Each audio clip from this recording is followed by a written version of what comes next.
Mr. Francis Leo Marcos, ang ating po mga kaibigan dito sa Amerika at sa buong mundo, Europa, USA, and the whole Asia. Sila po ay nagmamahal sa inyo, mahal na Francis Leo Marcos. Ang aming pong dalangin, sana'y maging, you have to stay strong and believe for what you believe in God. At yan lang po ang pinakauna natin sandata laban dito sa mga naninirang puri sa ating dangal. Kaya sabi nila, kaibigan ko daw si Francis Leo Marcos, kaibigan ko siya sa puso ko dahil ako sa kanya humanga.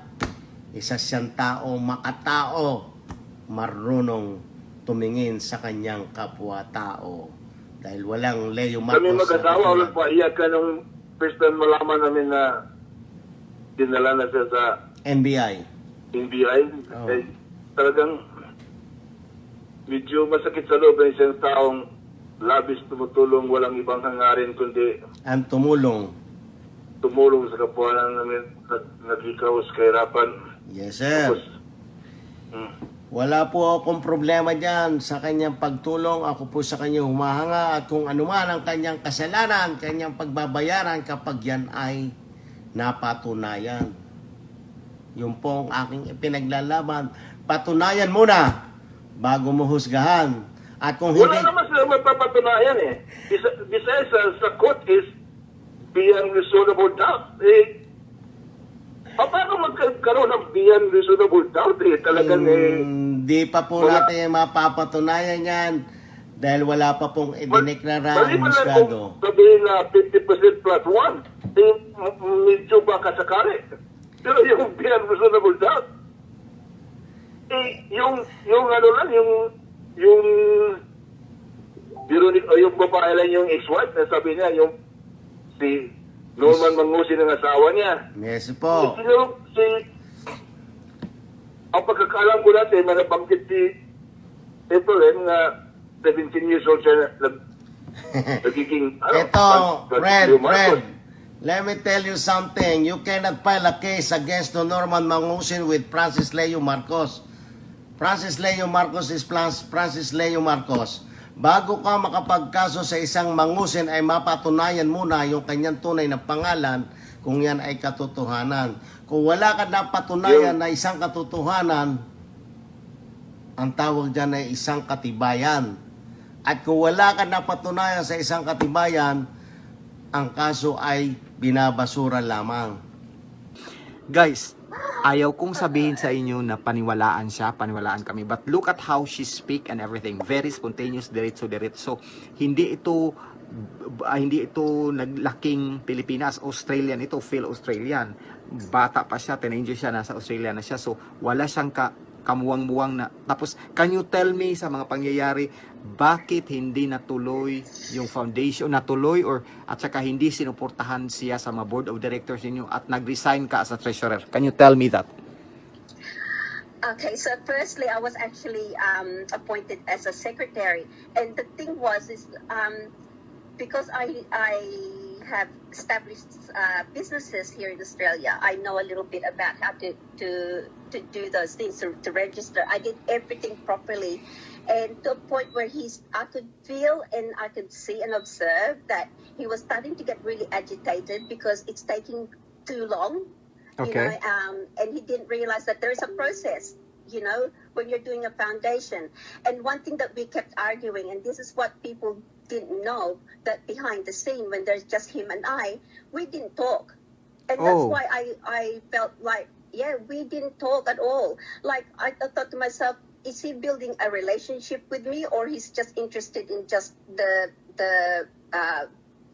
business side of it? Or he is really using you for, I mean, you know, if yeah. So that's when you thought that something is off. So can you tell me about the medical mission sa Manila? Yung mga namigay daw ng mga glasses na sponsored sa inyo, and then can you tell me why nag-back out mga board of directors ng foundation and ikaw as a treasurer?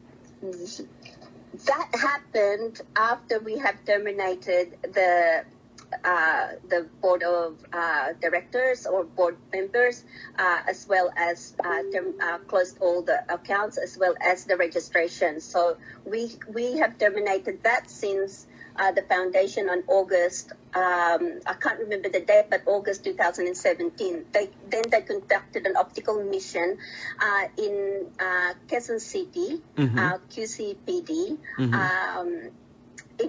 I believe there was 116,000 glasses that they were going to donate. And so I did not know anything about that. I didn't hear anything other than that someone had sent me, because when I finished and terminated all my relationship as well as the foundation here in Australia, I blocked him. Oh, so I had nothing to do with him for years. Okay. So I didn't know what's going on or anything. So someone had sent me this Leader News Philippines that he's gone live, or someone has interviewed him and everything, and that's when I heard the Australian name. So in order for me to, I felt like I was obligated, and part of me, it felt responsible that I have to tell the truth of what was going on, because I didn't want all the netizens as well as all the public, whether it's in the Philippines or here or anywhere else in the world, to be victimized or to be damaged or traumatized from him. Because what he does is that he starts something and he just takes off. He leaves you to clean up the mess, and then you're left wondering what the hell is going on. Where is he? He keeps disappearing. Even when we were trying to establish the foundation here, I used to get really frustrated with him, because every time that we discussed something that is so critical, he just disappears. He just walks away. So you know what? He walks away. Yeah, you know what we share. So, yeah, go ahead. Yeah, so that's one of the things that we sort of, I felt like that I was observing. Now, for me personally, I couldn't share what I was thinking, what I was feeling, because he was living under my roof. And that's another thing. When we went to pick him up to the airport, one thing that we went to the airport, I said to him, so where am I going to drop you off? And then he said to me, what do you mean? At your house? And in my head, I thought, you're a millionaire and you don't have a hotel to go to? Oh, wow. And then anyway, two of my friends said to me, where are we going? Where are we dropping him off? And I said, at my place. And then they said, what? But you don't know him, And I said, well, what am I going to do? I was literally stuck. But the thing with us, though, before he came to Australia, because we're constantly speaking like you and I now, face to face like this, for hours on end, every single day, I felt familiar. Okay. You know what I mean? He made me feel familiar with him. Okay. So although I felt uncomfortable that to receive a person in my home, I need to really clarify this to you, Sir Kellogg, right? Okay. If people think that I fell in love with him completely, they are mistaken. Okay. I didn't fall in love with him because he's a Marcos. I didn't fall in love with him because he is rich or he's got money. When I met him, he had nothing. Oh Siya my ang God. nag-uutang sa akin ng pera. Okay? Stop. So, Listen everyone. Pinirahan siya si Mangusin ang nag-uutang sa kanya ng pera, pumunta ng Australia na walang pera, walang materhan, hindi makaano ng hotel, pero ang sinabi niya, milyonaryo siya. In other words, ginamit lang siya. Go ahead.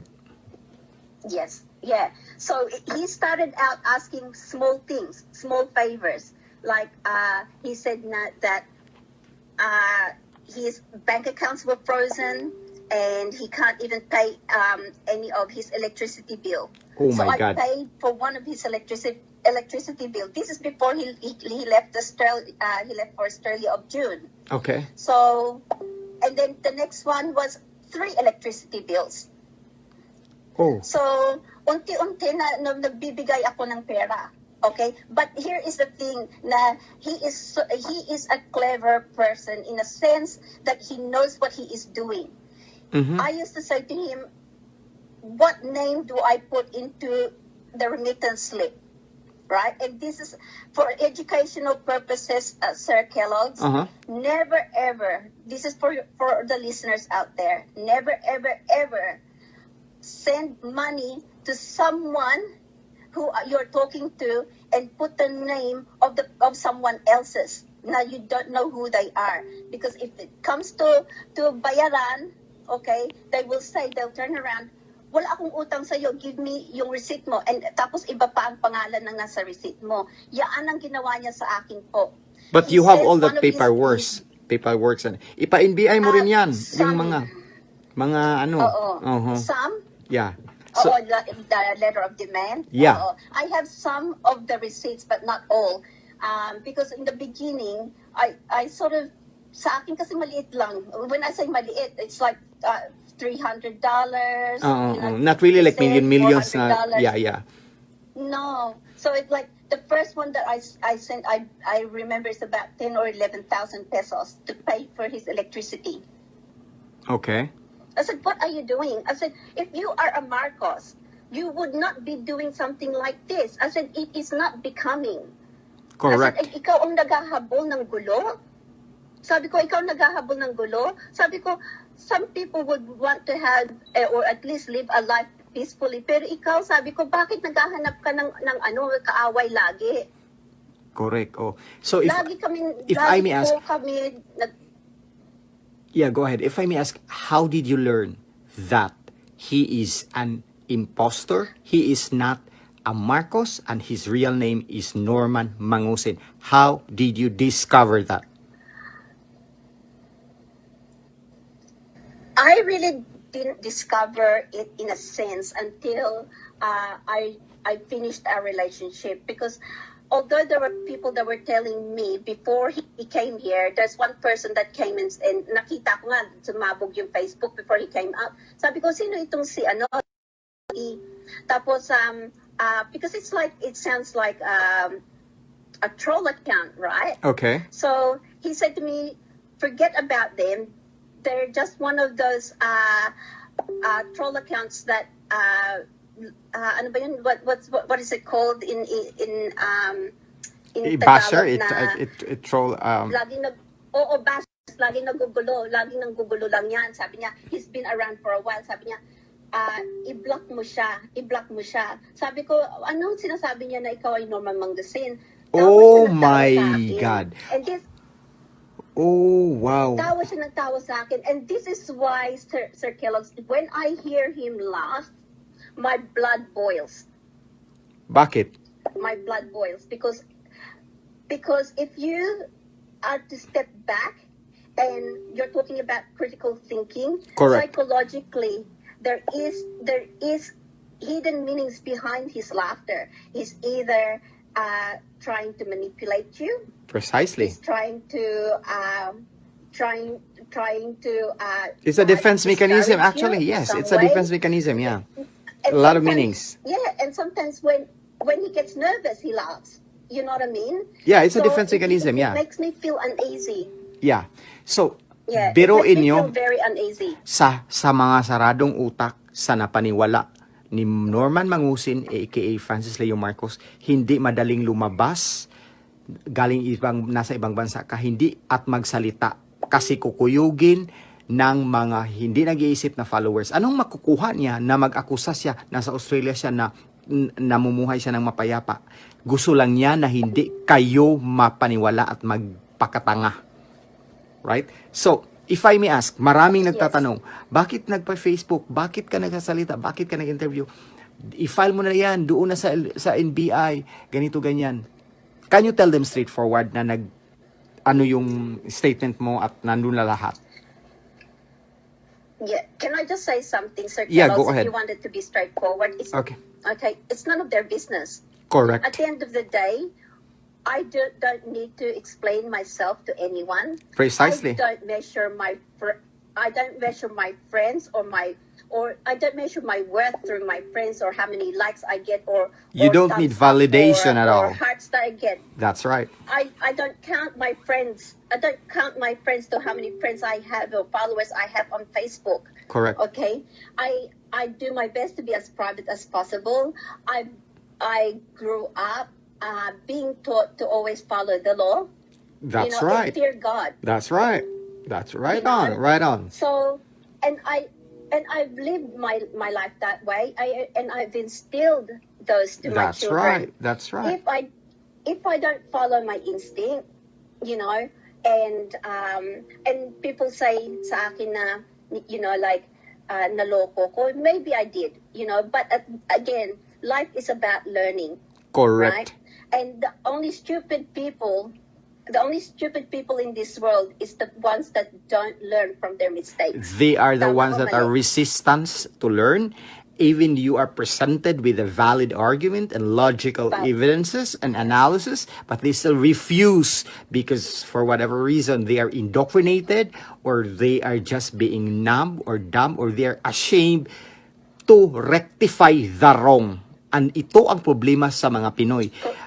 Parating ang mali ay parating idiin na magiging tama. Ito lang ang gusto kong iparating. Because I myself has been being questioned, why are you so obsessed with exposing Norman Mangusit? Because I don't want you guys to be scammed. Because mali ang ma-scam, mali ang mapaniwala na namigay ng bigas-bigas. Pero ang pang-scam niya is just to hide the scamming niya. So I just want you guys to learn and mapagmatyag. Yes. And this is not for me. You don't have to believe me. You don't have to believe her. Believe at least, because we are men of laws, Correct. believe at least the NBI, the cases of the NBI. Now, if you continue to support Mangusin for whatever reason, then go ahead. But you have to respect other side of the spectrum because we do respect you. Ang sa amin lang is, wag nang malinlang pa yung iba.